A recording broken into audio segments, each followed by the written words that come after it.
یہ جو میں بات کر رہا ہوں نا کہ اشرف غنی کو، کرزئی کو، ان سب کو ہم لے کے آئے اور یہ جو ہے پھر انڈیا کی گود میں چلے گئے، اس میں ہماری اپنی بہت سی کوتاہیاں ہیں، ہماری غلطیاں ہیں۔ ایک ہمارے ایکس فارن سیکرٹری ہیں ریاض محمد خان صاحب، ان کی ایک کتاب ہے Afghanistan and Pakistan conflict, extremism and resistance to modernity. اس کتاب میں ان کا ایک چیپٹر ہے، وہ بڑا، اس چیپٹر کی میں صرف آپ کو ہیڈ لائن بتا دیتا ہوں۔ ہیڈ لائن ہے Pakistan a case of intellectual crisis and weak governance. یہ جو ہمارا مسئلہ ہے نا کہ ہم کابل میں ایک اپنی مرضی کی حکومت لاتے ہیں اور وہ حکومت ہمارے خلاف ہو جاتی ہے، اس کی وجہ یہ ہے انٹلیکچوئل کرائسس اور ویک گورننس۔ پاکستان میں جو جمہوری حکومت آتی ہے وہ بااختیار نہیں ہوتی۔ بھٹو صاحب کی حکومت ڈیورنٹ لائن کا مسئلہ حل کر دیتی ہے کابل کے ساتھ، ملٹری کو ہوتا ہے، امریکہ بہادر اس ملٹری کو کا ماسٹر مائنڈ ہوتا ہے، حکومت ختم ہو جاتی ہے۔ بے نظیر بھٹو صاحبہ کی حکومت آتی ہے، وہ افغان طالبان اور ناردرن الائنس کے درمیان ایک ایگریمنٹ کروانے کے قریب ہوتے ہیں، ان کی حکومت کو برطرف کروا دیا جاتا ہے کیونکہ گیس پائپ لائن یعنی کہ جو یونوکول اور بریڈاس آئل کمپنی ہے اس کی لڑائی ہے، تو بے نظیر بھٹو اس کا شکار ہو جاتی ہیں، اس کے پیچھے امریکہ ہے۔ یہ ساری جو باتیں ہیں یہ ہسٹوریکل فیکٹس ہیں، میں آپ کو بتا رہا ہوں۔ پھر اب اس کے بعد میں آپ کو بتاتا ہوں کہ کیا ہوتا ہے کہ ملا عمر کی حکومت آ جاتی ہے افغانستان میں، اور ملا عمر جو ہیں ان کے بارے میں تاثر یہ دیا جاتا ہے کہ یہ پاکستان کے دوست ہیں، تھے وہ پاکستان کے دوست شروع میں، اور ان کو پاکستان کی طرف سے بھرپور مدد دی گئی۔ لیکن آہستہ آہستہ جب پاکستان میں حکومت تبدیل ہوئی، نواز شریف صاحب وزیر اعظم بن گئے، تو اس کے بعد نواز شریف صاحب کی جو حکومت ہے اس نے امریکہ بہادر کے ساتھ مل کر افغان طالبان کے خلاف ایک نئی گیم شروع کر دی۔ اب یہ جو نئی گیم تھی اس کا ذکر سٹیو کول، ایک امریکی صحافی ہیں، ان کی ایک کتاب ہے گوسٹ وارز۔ اس میں بڑی تفصیل ہے افغانستان کو سمجھنے کے لیے، یہ کتاب جو ہے اس میں بہت مٹیریل ہے، لیکن اس میں بتایا گیا ہے کہ کس طریقے سے سی آئی اے اور آئی ایس آئی جو ہے اس نے مل کر افغانستان میں ملا عمر کے خلاف ایک آپریشن شروع کیا، کیونکہ ملا عمر پاکستان کی بات نہیں مانتے تھے۔ ملا عمر جو ہیں انہوں نے بامیان کے مجسمے اڑا دیے، ملا عمر نے بہت سے کام کیے، تو بنیادی ایشو ان کے ساتھ یہ تھا کہ ان کو کہا گیا کہ آپ اسامہ بن لادن کو سعودی عرب کے حوالے کریں، انہوں نے انکار کر دیا، تو لہٰذا ان کے خلاف ہم نے کارروائیاں شروع کر دیں۔ اگست 1999 میں قندھار میں جو ان کی رہائش گاہ تھی اس پر ایک ٹرک بوم کا حملہ کیا گیا، جس میں ان کے خاندان کے کچھ افراد جو ہیں وہ شہید ہو گئے، جس کی وجہ سے پھر وہ پاکستان کے خلاف ہو گئے۔ اس دوران میں 9/11 ہو گیا۔ 9/11 ہو گیا تو پاکستان میں پرویز مشرف کی حکومت تھی۔ پرویز مشرف کی حکومت جو ہے اس نے یو ٹرن لیا۔ ویسے یہ یو ٹرن تو نواز شریف لے چکے تھے پہلے، لیکن ان کی حکومت ختم ہو گئی۔ پرویز مشرف کی حکومت جو ہے اس نے 9/11 کے بعد ایک یو ٹرن لیا، اور جو پاکستان میں بہت سے جو افغان طالبان کے لیڈر تھے اور پاکستان میں جو افغان ایمبیسڈر تھے ملا عبدالسلام ضعیف، ان کو گرفتار کر کے امریکہ کے حوالے کر دیا۔ اور دوسری طرف کوشش یہ کی گئی، پاکستان کی جو ملٹری اسٹیبلشمنٹ تھی اس نے کوشش یہ کی کہ امریکہ سے یہ کہا گیا کہ جناب مہربانی کر کے اب ہم نے ملا عمر کو تو وہاں سے فارغ کر دیا ہے آپ کے ساتھ مل کر، تو اب آپ وہاں پہ کوئی ایسی حکومت لے کے آئیں کہ وہ ہمارے خلاف سازش نہ کرے۔ تو امریکی حکومت نے کہا آپ فکر نہ کریں، ہم ایک ایسی حکومت لائیں گے جو کہ آپ کے خلاف سازش نہیں کرے گی۔ اب وہاں پہ حکومت کیسے لائی گئی؟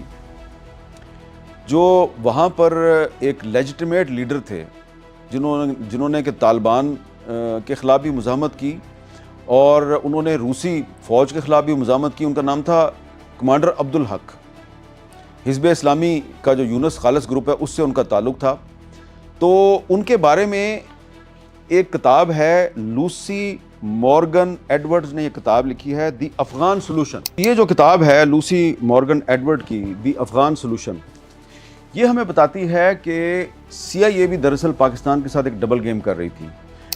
پاکستان چاہتا تھا کہ افغانستان میں ایسی حکومت آئے جو پاکستان کے خلاف سازشوں کا حصہ نہ بنے، تو انہوں نے کہا جی ہم حامد کرزئی کو صدر بنا دیتے ہیں۔ حالانکہ حامد کرزئی صاحب تھے، وہ ان کے پاس کوئی پبلک سپورٹ نہیں تھی، پبلک سپورٹ کمانڈر عبدالحق کے پاس تھی، ان کے پاکستان کے ساتھ اچھے تعلقات تھے، ان کی فیملی کی ریزیڈنس پشاور کے علاقے حیات آباد میں تھی۔ تو کمانڈر عبدالحق صاحب جو ہیں وہ جب اپنے ساتھیوں کے ساتھ افغانستان میں داخل ہوئے تو جلال آباد کے علاقے میں وہ موجود تھے، تو سی آئی اے نے ان کی انفارمیشن لیک کی طالبان کو، اور طالبان نے ان کو گرفتار کر کے شہید کر دیا۔ یہ اس کتاب میں یہ دعویٰ کیا گیا ہے کہ سی آئی اے جو ہے اسی نے کمانڈر عبدالحق کو قتل کروایا، کیونکہ کرزئی کی امریکہ کے ساتھ ڈیل ہو چکی تھی۔ کرزئی صاحب جو ہیں وہ ڈبل ایجنٹ تھے۔ ڈبل ایجنٹ کس طرح تھے کہ آئی ایس آئی کے لیے بھی کام کرتے تھے اور سی آئی اے کے لیے بھی کام کرتے تھے۔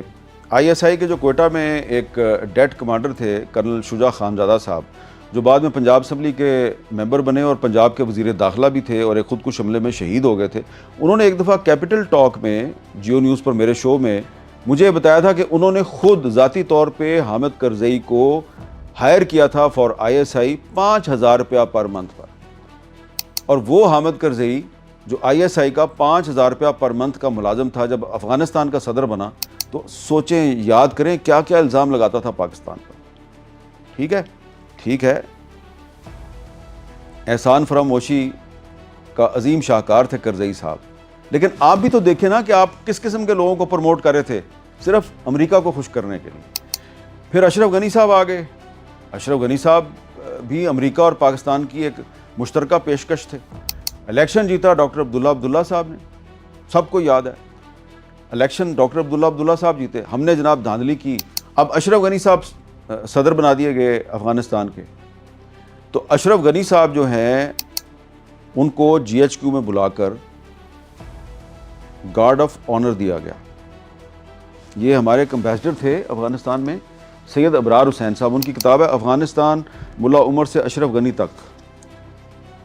اس میں انہوں نے لکھا ہے کہ اشرف غنی صاحب کی جو حکومت تھی وہ پاکستان کے خلاف کیا کیا سازشیں کرتی تھی۔ ایک طرف اس کو گارڈ آف آنر ملتا تھا جی ایچ کیو راولپنڈی میں، دوسری طرف یہ دلی میں جا کے پاکستان پہ الزام لگاتا تھا کہ پاکستان کی حکومت جو ہے افغان طالبان کو سپورٹ کرتی ہے اور افغان طالبان افغانستان میں دہشت گردی کروا رہے ہیں۔ اور ایک دفعہ تو یہ صاحب دلی میں گئے تو انہوں نے وہاں پہ دھمکی دی کہ میں اب بلوچ علیحدگی پسندوں کو بھی سپورٹ کروں گا۔ جب اشرف غنی نے یہ الزام لگایا نا کہ پاکستان افغان طالبان کو سپورٹ کرتا ہے اور افغانستان میں دہشت گردی کروا رہا ہے، دلی میں کھڑے ہو کے اس نے یہ الزام لگایا تھا اشرف غنی نے۔ اس وقت انٹرسٹنگلی انڈین انٹیلیجنس ایجنسیاں جو ہیں وہ ٹی ٹی پی کے ذریعے پاکستان میں دہشت گردی کروا رہی تھیں، اور ٹی ٹی پی کے جو لنکس تھے انڈین انٹیلیجنس کے ساتھ وہ انڈین انٹیلیجنشیا کو بھی پتہ چل چکے تھے۔ یہ میں اب آپ کو ایک کتاب دکھانے لگا ہوں۔ اویناش پلیوال ایک انڈین آتھر ہیں، انگلینڈ کی ایک یونیورسٹی میں استاد ہیں، ان کی ایک کتاب ہے مائی اینیمیز اینیمی۔ کتاب کا ٹائٹل دیکھیں کتنا انٹرسٹنگ ہے۔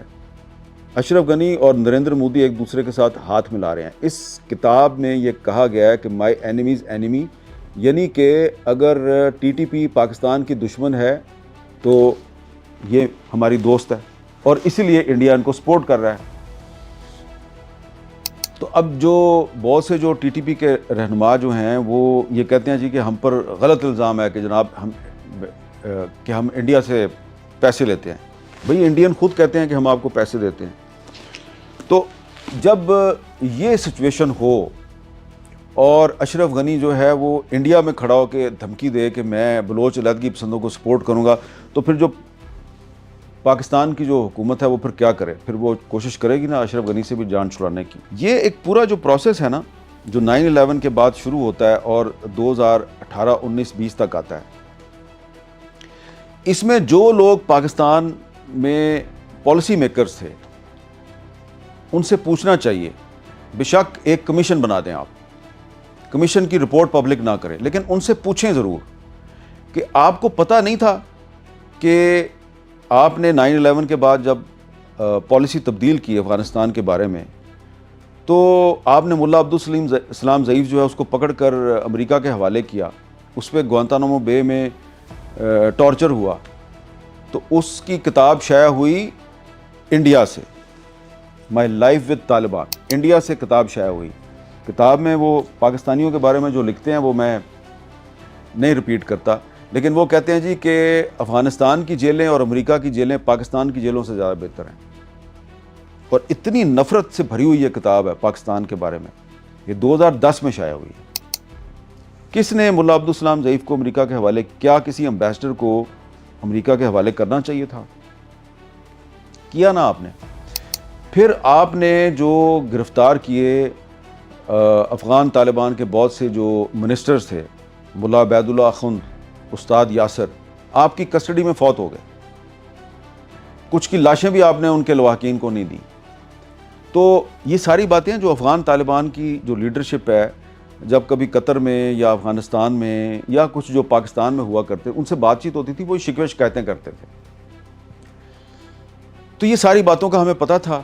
بہت سے جو ٹی ٹی پی کے رہنما ہیں، یہ پہلے پاکستان کے وفادار تھے، یہ بیت اللہ محسود تھا، حافظ گل بہادر تھا، یہ جے ٹی آئی جمعیت طلبہ اسلام کے عہدیدار ہوا کرتے تھے بطور صحافی۔ مجھے یاد ہے یہ لوگ پریس ریلیزیں لے کے ہمارے دفتروں میں آیا کرتے تھے، تو پھر یہ پاکستان کے خلاف انہوں نے لڑائی شروع کر دی۔ تو یہ سوچنے کی ضرورت ہے نا کہ افغان طالبان جن کے بارے میں کرزئی اور اشرف غنی الزام لگاتے تھے، امریکہ بھی الزام لگاتا تھا کہ ملا عمر کو کوئٹہ میں رکھا ہوا ہے، کبھی کہتے ہیں جی ملا عمر کراچی کے ہسپتال میں ہے، وہ تو اللہ بھلا کرے۔